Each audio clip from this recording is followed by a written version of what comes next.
So, all right, let's get into this. I haven't read this. I saved this article for you guys because it came out last week, okay? I saved this to react with you all. Should be a good one. Okay, I wish I could get rid of this. I'm not gonna lie, I wish I could. I get it. I get it. I get it. Okay, whatever. Twitch, the popular site where people go to watch other people play video games, has lost at least 6 top employees since the beginning of the year, including the Chief Operating Officer, Chief Content Officer, and Head of Creator Development. The exodus began last year when more than 300 employees left, and so far 60 plus people have walked out the door in 2022, according to a Bloomberg analysis. That's a lot of people. That's a ton. I feel like that's a ton of turnover.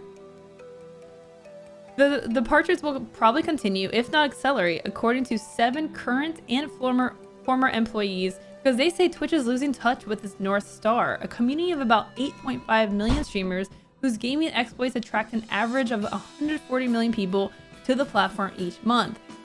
Long a haven for game streamers to make a living doing what they love, Twitch in recent years has focused on expanding and finding new ways of making money from its streamers rather than listening to and understanding them, these people say.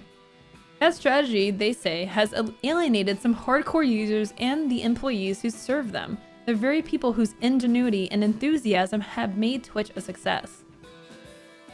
Marcus DJ Wheat Graham, the head of creative development who departed in late January, faults Twitch's approach to becoming a mainstream service, which he says included hiring outsiders uninterested in the business or culture. We went down the Silicon Valley route, hiring from Facebook, from Twitter, he says, adding that many recruits had little understanding of gaming or live streaming and were, quote, unwilling to learn what this community was, why it was so special. Another former employee says, the customer was the content creator. If you're not passionate about the product, you're not really looking at it from the customer's lens. And so you don't have the same level of empathy.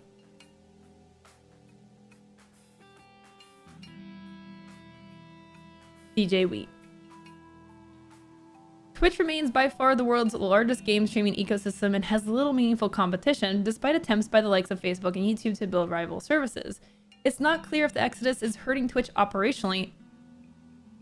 I mean, I think so. And some people are leaving because they're tired of the day-to-day grind.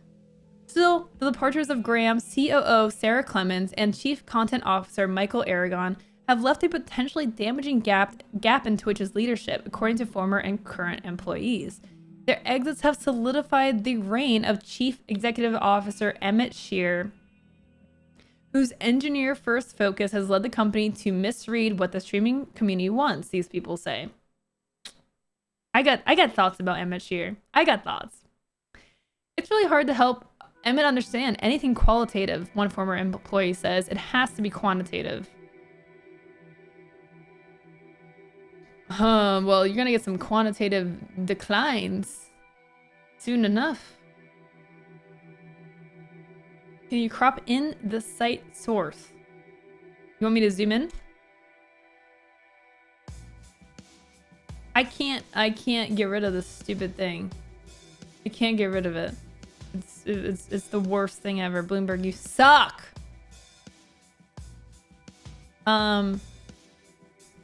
Of particular concern to former employees say is a failure to heed warnings that efforts to monetize streamers' work would fall flat.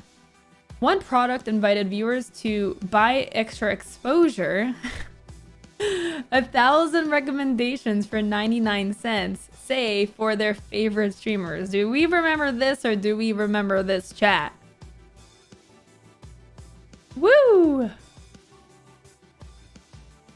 This was such a great idea. Yeah, totally great idea, considering the version of this that uses channel points doesn't even work properly. And you talk about quantitative data. Where's the quantitative data that shows that this does any meaningful benefits to streamers?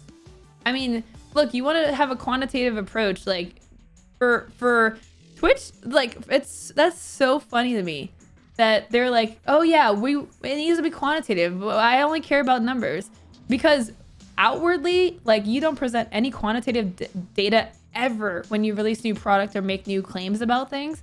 I don't know if anyone remembers the presentation they did to talk about running ads, get rid of pre-rolls or something like that. And they had no like real data to show that like that was actually beneficial to streamers, which was hilarious. They showed like this really like minimal graph that had like no actual values. Like it was like it was so bad. So that's like really kind of fascinating to me to hear that they have a quantitative approach, because that does not translate to us and either. Like,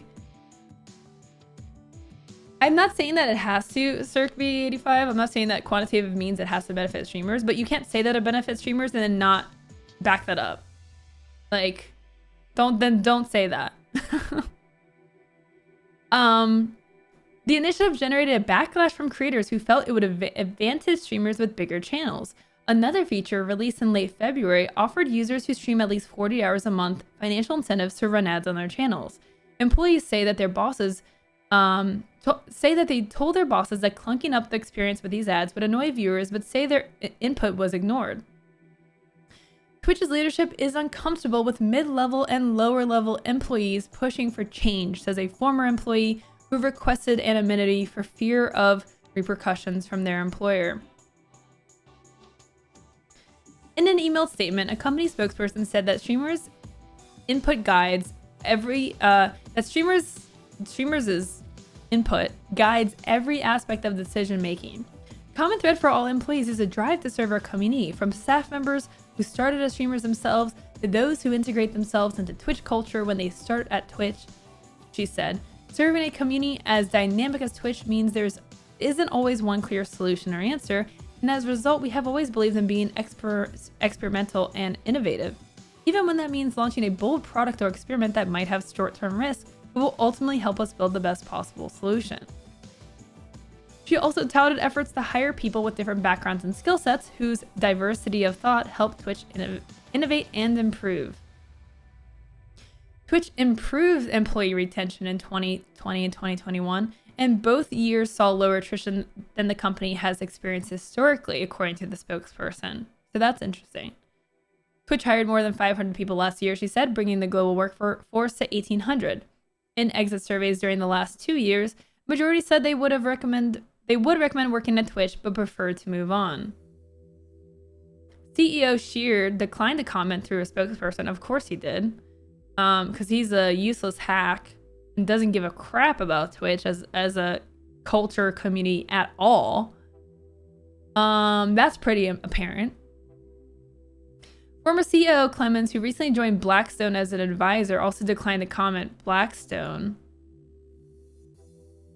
Isn't that company that's buying up everyone's houses and making everyone rent and ruining housing for everyone? Or am I thinking of a different company?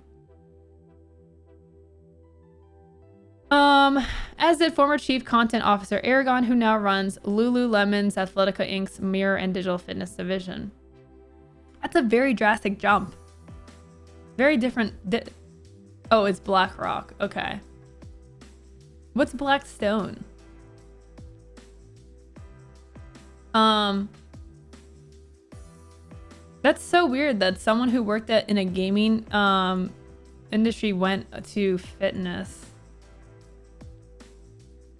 It's almost like they probably were just doing it for the title and the pay. I mean, that could just kind of goes to show, like, just kind of like the hires that they have. You're jumping from Twitch to fitness. When Shear and his team started Twitch in 2011, they regularly tapped the company's streaming community for insights. Graham says he and his colleagues joke that Twitch should be paying streamers for their ideas. Yeah. I mean, yeah. It's an investment management company, Blackstone is. Again, just a bit of a drastic jump. I mean, not that I'm saying there's anything wrong with, like, going from gaming to a different industry. I'm sure that people do make that jump regularly. But to be at that level and to make that sort of jump and see that consistently, like, I think that does highlight just kind of a problem with the type of people that are coming in working at Twitch, like that they translate to other sectors and they're not really ingrained in this community. And that's kind of what the whole article is saying, right? Like, the people that are working for Twitch, they don't really get it. They're not really part of gaming. They're not like super, they don't understand it. They don't speak our language as a streamer, as a creator. And you can tell, you can definitely tell, like, what is being said here is not groundbreaking. This is something that I have been seeing over the years. I'm sure that you guys have too, even if it's just through me talking about the changes and the constant mistakes that Twitch made. I mean, this pretty much kind of says that explains all that. Twitch launched with 3 goals, he recalls: having the best gaming creators on their platforms, working with them to figure out the best ways to monetize, and helping them grow and build communities. Ben Goldhaber, an early Twitch employee who later co-founded esports platform Juked. Yeah, look, here's someone who worked at Twitch and then is still in this industry. That's a good sign. A lot of people who I think are speaking out here and actually care. Look, the people who declined to comment, you know, they moved on with their lives. The people who are commenting are the people who care about the culture, who care about gaming and content creation. Says Twitch beat out rival live streaming platforms by prioritizing users. Twitch's entire strategy hinged on talking to streamers and learning what they need to succeed, he says. The close relationship between the company and streamers is what helped spawn Twitch's most lasting innovation, the first mainstream creator economy. Twitch made every effort to give streamers what they needed to attract, maintain, and monetize their audiences, who pay them a couple dollars every day, week, or month for their content. The business model has since been adopted by everyone from Patreon to TikTok and made Twitch a tempting acquisition target for Amazon Incorporated. After buying Twitch in 2014 for $970 million, Amazon left the leadership in place and was largely hands-off, apart from a short-lived attempt to make Twitch into more of a marketplace where users could buy games advertised to them by streamers. Twitch executives managed to kill that idea, but understood that to keep Twitch growing, they needed people who were more experienced in building a business. Such recruits were far and few between in the still nascent gaming industry. So the company began turning to more traditional tech companies for talent. Twitch had previously recruited much of its talent from the live streaming community. Early hires understood what it took for streamers to make a living without burning out. They also brought with them a freewheeling ethos that included Friday drinking sessions, playing Dota 2, and watching esports matches together. After Twitch shut down Friday social drinking, a then employee defecated and spread it on the walls, according to a GamesIndustry.biz report. As Graham says, I'm sorry, I know we said we weren't going to talk about farts and anything anymore today. As Graham says, the hiring policy didn't always work out great, but in a lot of cases worked out wonderfully. Starting around 2017, the company began hiring people from non-gaming companies like Pandora or Amazon who often didn't even use the platform. So, just to remind you, Twitch was acquired in 2014, okay? It was like, I think August 2014. September 2014. Because I had already been streaming at the time. Okay, so a few years later, we started to see the change. The change that I think most companies experience when they're acquired by a behemoth. And then they say, oh, nothing's gonna change. Okay, that never happens. These recruits, in turn, hired former colleagues. Between 2015 and 2018, the workforce expanded from a couple hundred people to more than 1,000 employees, many of them from outside the gaming and live streaming industries. Veteran employees chafed against the notion that newcomers could directly apply marketing or business expertise gleaned at one tech company to Twitch. I'd stand in meetings and say, I really want you to try to forget everything that you know about like Twitter, Graham says. Twitch is not Twitter, Facebook, or Pandora. Twitch is its own thing and it's incredibly magical.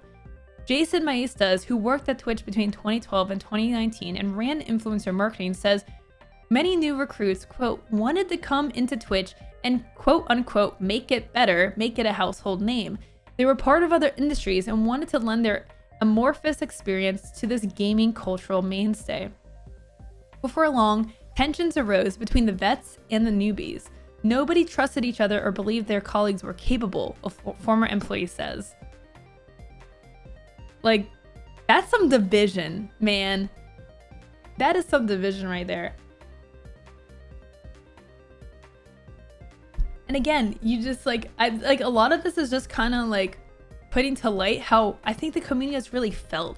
Like, I think that this article so far, we're not done yet, but this article so far is extremely, I think, like gratifying, maybe relieving for some people in the Twitch community, where we have felt unheard. We have felt like Twitch they're not listening. They're like in their own zone right now, and they're so disconnected. And that disconnect has only grown. And you can just see like that's like all of that feeling, it's getting confirmed right now. In 2018, Twitch let go 24 people from the teams responsible for interacting with creators. The departures included several top and longtime employees, including Goldhaber and Justin Wong, who, as Vice President of Community and Partnerships, helped create Twitch's partner program, which lets streamers sell subscriptions to their channels and earn a percentage of advertising revenue. That subscription program you can see right here today. If you want, you can subscribe to this channel for $5 a month. You can also use Twitch Prime, and it's free for you, and I get a cut from that. So totally, you can test that out if you want that feature of the subscription program if you haven't already. It's a really cool feature. You should definitely check it out. 2 former employees say the people were invited to meetings via calendar invitations while preparing to stream the 4th episode of an original show and then fired. Wow. That is a yikes. Wow, that's super messed up.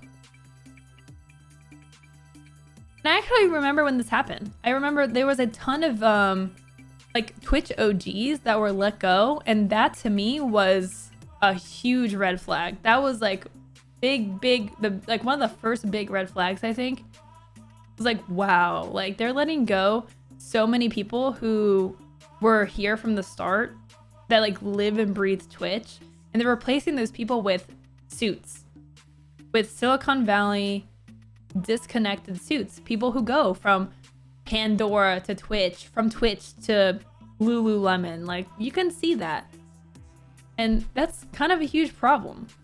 And while it hasn't affected Twitch's numbers, it's definitely affected sentiment. But I mean, I guess if you're only caring about your site stats, like, I mean, you got another thing coming.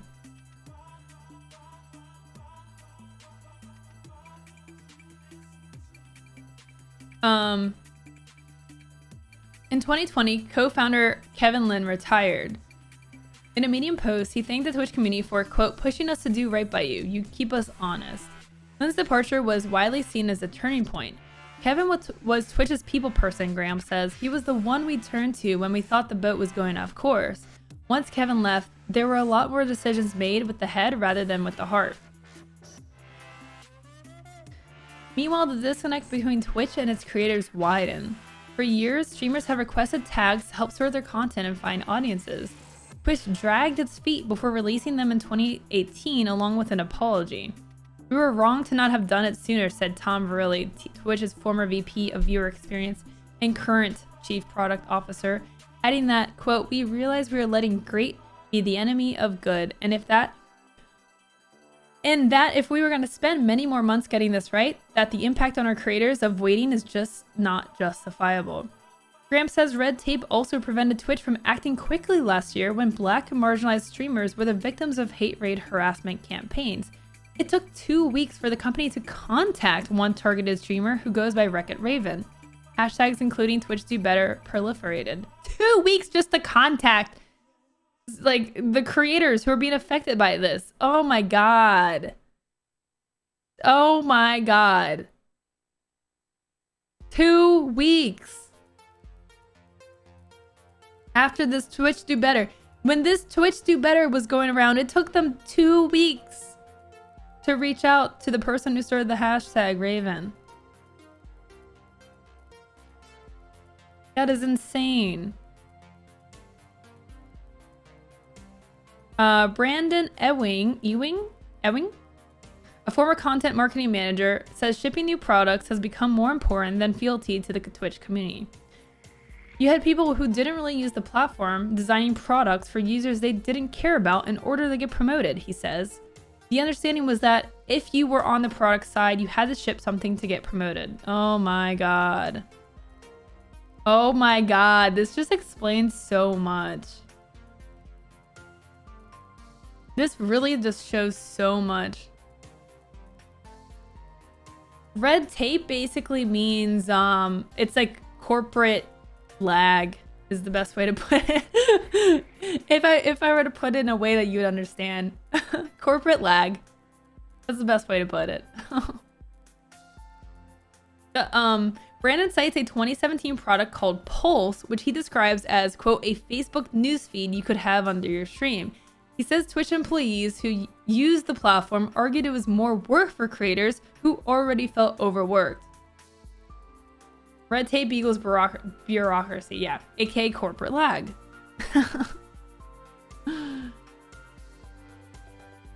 Some employees acknowledge that Twitch's drive to professionalize its operations has had tangible benefits, including making the culture safer and more welcoming for streamers and staff. For example, the company in 2016 introduced AutoMod, a moderation tool that removes hate speech and other forms of harassment, greatly benefiting female and marginalized streamers. That's definitely true. Twitch has since invested heavily in its trust and safety department, which has in turn improved the live streaming experience. I mean, like, of course, like, no one is going to say, and no one says that everything Twitch does sucks and that everything Twitch has ever done sucks. Like, yes, they have done really good things. Like, obviously. I mean, AutoMod, great feature, yes. But I think that, like, saying that, pointing out, hey, here's a few things that did work doesn't really help to show that overall there is a huge issue. You know, like, there's just an overall trend and issue that's happening. The company has also made attempts to create a more equitable workplace where a casual gaming culture permitted and even condoned racism and sexual misconduct, according to a 2020 Games Industry Biz report. Twitch has recruited more women and people of color for senior positions. But the prevailing view among employees interviewed by Bloomberg is that Twitch is losing key executives just as competition heats up in the gaming industry. Twitch is determined to expand beyond its initial audience without alienating them. But managing that transition is always tricky, and internal critics say Twitch hasn't come up with a compelling way to pull that off. There's a lack of intention, says a current employee. There's a lack of strategy. There's a lack of overall leadership. That's right. Someone in the trenches right now.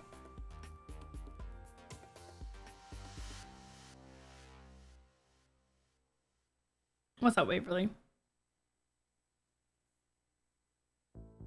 And again, this overall lack of leadership points the finger at Emmett Shear, who I think has needed to go for a while now. Totally just there, like, he's burning Twitch into the ground. Twitch may be better off behaving less like a tech company, more like an entertainment platform, says Juice van Drunen, who lectures on the business of games at the New York University Stern School of Business. But doing so would require executives to see streamers not as users, but as talent. They spend a lot of time building buttons, but not a lot of time extending their current content catalog, he says.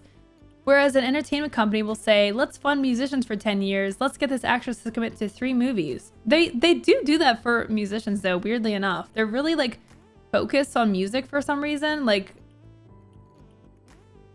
which is not as innate as most of the content that, you know, exists already outside of that, like, that people like to watch. You don't think of their, creators that way at all. They want to pay them, of course, but only if they're constantly producing content. Is that the end? What? Is that the end? No. Am I missing something? Has anyone read? That's the end. I was like really into this. This is like a weird way to end it. There's no like conclusion paragraph. It just ends on a quote. Is there a part 2 that's coming out? Like what? That's a weird. That's a weird ending. But anyways, that is their conclusion. But you don't end on a quote. Like you don't just end on a quote. I mean, look, I'm not a journalism major, but I just think that you don't end on a quote. On a quote like this. This is like not an ending quote. This is like we're like halfway there quote. Like, okay, whatever. I'm not gonna harp on that. That's not. I mean, this did not end like.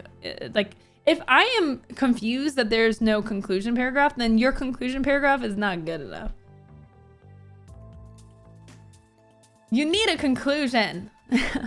All right, I will give the conclusion here, okay? I will give the conclusion here, okay? I think that this article, this article was really good, and that's why I'm like confused why it ended so poorly. Like I want more. I want to keep reading. I want more insight. I want like the bigger picture. Like, where is the application of the things that are being said? I mean, anyways, here's my conclusion. The Twitch community has felt this way for a long time. Obviously, we're not in the position of being able to comment on what's happening on the inside, as well as people who have or are working at Twitch. But this article really helps to, I guess, satisfy that feeling of disconnect with Twitch. And I honestly can attest to this myself. I have met at least one person that works at Twitch that has never been on the website, that doesn't even go on Twitch, that has not been on the website.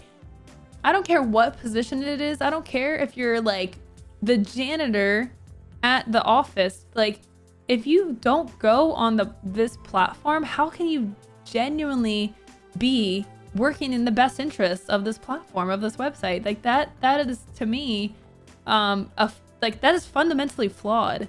And the problem is the people that there's not just probably one person. Based on this article, it is a complete lack of culture and understanding of Twitch that is causing Twitch to have these constant missteps and putting out products. Like the Moments thing was just like, I mean, it's cool, but like I can think of a million things that are actually more beneficial. That's insane that they would have never done that when applying for the job even, right? Like, I like,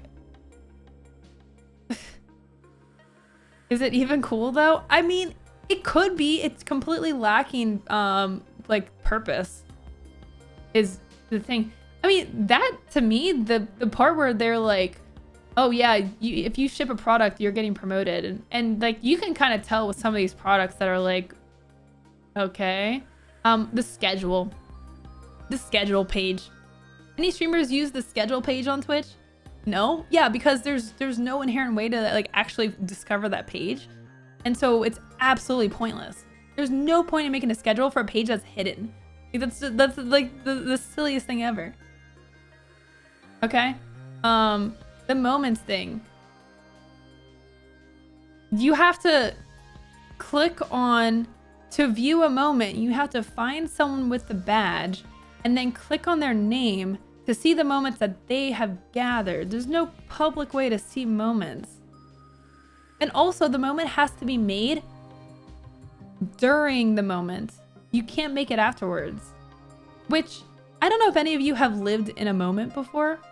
Maybe the robots at Twitch don't, like, they're like, moment, make it moment. And they don't understand what like if you're experiencing a moment is.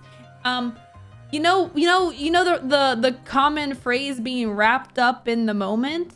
Yeah, that happens when you experience a moment. Like you're not gonna remember. Oh wait, guys, hold on. I'm celebrating, but let me pause and let me make a moment real quick. Like, no, what? Like, that's not gonna happen. And the fact that it even got to the point where they like put it in the beta, and you have to make a moment in the moment. No one's gonna make a moment in the moment. They're busy being in the moment. So anyways, that's just one of like several just mind-blowingly disconnected products and ideas that Twitch has pushed. I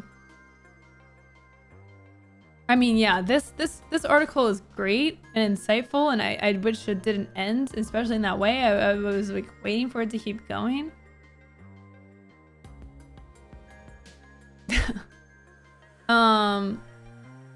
It's just sad, and it's the thing is, as long as I'm a Cheers CEO, it's just not gonna change. It's not gonna change. He does not care. He does not give a crap about Twitch.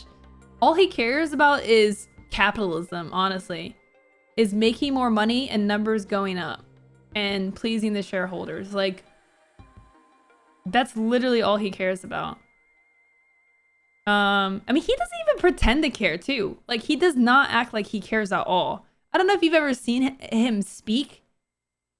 He like at one of the Twitch events, but there's no heart in what he says. He is reading teleprompter. I mean, you can even look at his like Twitter and like, I mean, I've already done this a million times, but if you go to his Twitter, like, he doesn't have anything about Twitch in his bio except the link to twitch.tv. And he doesn't talk about Twitch at all. Like, he's just talking about startups in San Francisco and startup culture. Yeah. It's like he's just a suit. He's another suit, and he's the CEO of the company. He is kind of responsible for the entire culture and strategy, or lack thereof.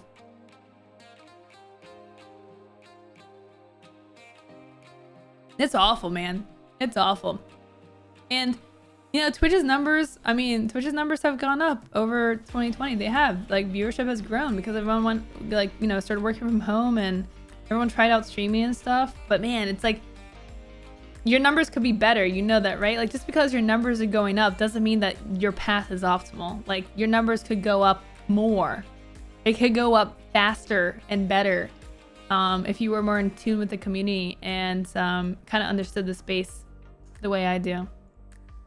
Lowco for CEO. But yeah, it's just, oh man, great article. I wish it was longer. Wish it was more. Love the insight.